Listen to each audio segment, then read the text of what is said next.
হে hello everyone, আজ আমি তোমাদের সঙ্গে শেয়ার করব মেকআপের আগে কিভাবে তোমরা স্কিন কেয়ার করবে।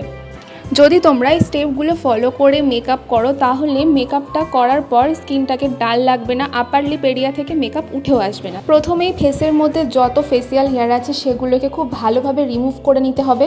তার জন্য আমাদেরকে নিয়ে নিতে হবে এই ধরনের লেডিস রেজরগুলো। আচ্ছা, আমি কিন্তু ফেসিয়াল হেয়ার রিমুভের জন্য নিউডের একটা ফেস ওয়াশ নিয়েছি। তোমরা চাইলে যে কোনো ধরনের অ্যালোভেরা জেলও ইউজ করতে পারো। ফেস ওয়াশ বা অ্যালোভেরা জেল যেটাই তোমরা ইউজ করো না কেন সেটা দিয়ে খুব ভালোভাবে ফেসটাকে মাসাজ করে নিতে হবে ফার্স্টেই। এবারে খুব হালকা হাতে খুব মনোযোগ দিয়ে তোমাদেরকে ফেসিয়াল হেয়ারগুলোকে রিমুভ করতে হবে। খেয়াল রাখতে হবে ফেসের মধ্যে যেন কোনোভাবে কেটে না যায়। এবারে যে ছোট সাইজের রেজরটা ছিল সেটা দিয়ে আমি আইব্রো এরিয়ার যে হেয়ারগুলো ছিল সেগুলোকে রিমুভ করে নিচ্ছি খুবই হালকা হাতে। এবার ফেসটাকে খুব ভালোভাবে ক্লিন করে নিতে হবে। ফেসিয়াল হেয়ার রিমুভ করার পরে কিন্তু ফেসটাকে অনেকটাই ক্লিন লাগছে। আচ্ছা, ক্লিনজিংয়ের পর প্রথম স্টেপ কিন্তু টোনার। খুব ভালোভাবে যে কোনো ব্র্যান্ডের একটা টোনার নিয়ে প্যাট মোশানে তোমরা ফেসের মধ্যে টোনারটাকে অ্যাবসর্ব করে নেবে।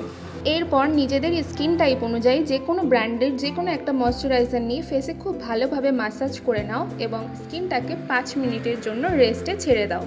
এরপর আমি মেকআপ শুরু করার আগে সবসময় এই সিরামটা ইউজ করি। এটা প্লামের। এটা ইউজ করার পর স্কিনটাতে খুবই গ্লো দেয় আর মেকআপটা খুব ফ্ললেস দেখায়। এটাকেও 5 মিনিটের জন্য রেস্টে ছেড়ে দাও। যেহেতু আমি মেকআপটা দিনের বেলাতে করছি তাই অবশ্যই কিন্তু সানস্ক্রিন অ্যাপ্লাই করতে হবে। প্লামের নিয়াসিনামাইড একটা সানস্ক্রিন আমি এখানটায় অ্যাপ্লাই করে নিচ্ছি। খুব ভালোভাবে মাসাজ করে নিতে হবে ফেসের মধ্যে। ব্যাস, আমার স্কিন প্রিপারেশন কমপ্লিট। এবার পালা শুধুমাত্র প্রাইমার লাগিয়ে নেওয়ার। প্রাইমার লাগানোর পর কিন্তু তোমার স্কিন মেকআপের জন্য পুরোপুরিভাবে রেডি। প্রাইমারটাকে খুব হালকা হাতে মাসাজ করে নেবে। এরপর তোমরা মেকআপটা শুরু করতে পারো। আচ্ছা, স্কিন কেয়ার করার পর আমি কিন্তু একটা মেকআপ লুক ক্রিয়েট করেছিলাম যেটার ফুল টিউটোরিয়াল আমি এই ভিডিওতে দিইনি। মেকআপের আগের স্কিন প্রিপারেশন ঠিকঠাক থাকলে মেকআপ কিন্তু এমনই ফ্ললেস দেখাবে। তো এই লুকটা যদি তোমাদের ভালো লেগে থাকে তাহলে অবশ্যই কমেন্টে জানাবে। আমি তোমাদের সঙ্গে এই লুকটাও অন্য কোনো ভিডিওতে শেয়ার করব। তো চলো, টাটা।